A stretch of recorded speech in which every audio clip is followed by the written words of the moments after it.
വയനാട് ദുരന്തത്തിൽ കഷ്ടത അനുഭവിക്കുന്നവർക്ക് 4 വയസ്സുകാരിയുടെ കരുതൽ. ടിവിയിലൂടെ ദുരന്തത്തിന്റെ നേർക്കാഴ്ചകൾ കണ്ടറിഞ്ഞതോടെയാണ് തന്റെ ആകെയുള്ള സമ്പാദ്യം മുഖ്യമന്ത്രിയുടെ ദുരിതാശ്വാസ നിധിയിലേക്ക് നൽകാൻ മിഖ മനോജും തീരുമാനിച്ചത്. പുന്നോലിലെ ശ്രീനാരായണ വിലാസം സീനിയർ ബേസിക് സ്കൂളിലെ LKG വിദ്യാർത്ഥിയാണ് മിക്കു എന്ന് വിളിപ്പേരുള്ള മിഖ.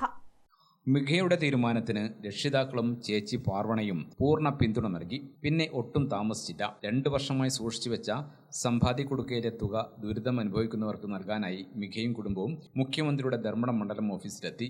അപ്രതീക്ഷിതമായി ഞായറാഴ്ച വൈകിട്ട് മുഖ്യമന്ത്രി പിണറായി വിജയൻ മണ്ഡലം ഓഫീസിലുണ്ടായിരുന്നു. തന്റെ സമ്പാദ്യം മുഖ്യമന്ത്രിയുടെ കയ്യിൽ നേരിട്ട് കൊടുക്കാൻ ആയതിന്റെ സന്തോഷവുമായാണ് മിഖയും പാർവണയും മടങ്ങിയത്.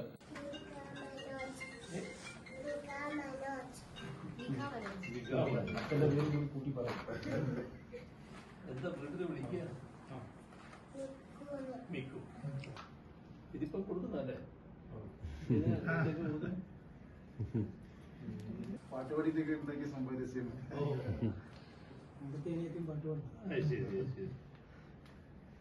ഗായിക കൂടിയായ ചേച്ചി പാർവണയോടൊപ്പം പാട്ടുപാടി മിഖയും വേദികൾ കീഴടക്കിയിട്ടുണ്ട്. ഇരുവരും പാട്ടുപാടി കിട്ടിയ പണമാണ് സമ്പാദ്യ കുടുക്കയിൽ സൂക്ഷിച്ചു വെച്ചത്. പുന്നോൽ AP ഹൗസിൽ AP മനോജിന്റെയും M ജസ്നയുടെയും മക്കളാണ് ഇരുവരും. പാർവണ തലശ്ശേരി സെന്റ് ജോസഫ് സ്കൂളിലെ 10ാം ക്ലാസ് വിദ്യാർത്ഥിനിയാണ്. ഗ്രാമിക ന്യൂസ്, തലശ്ശേരി.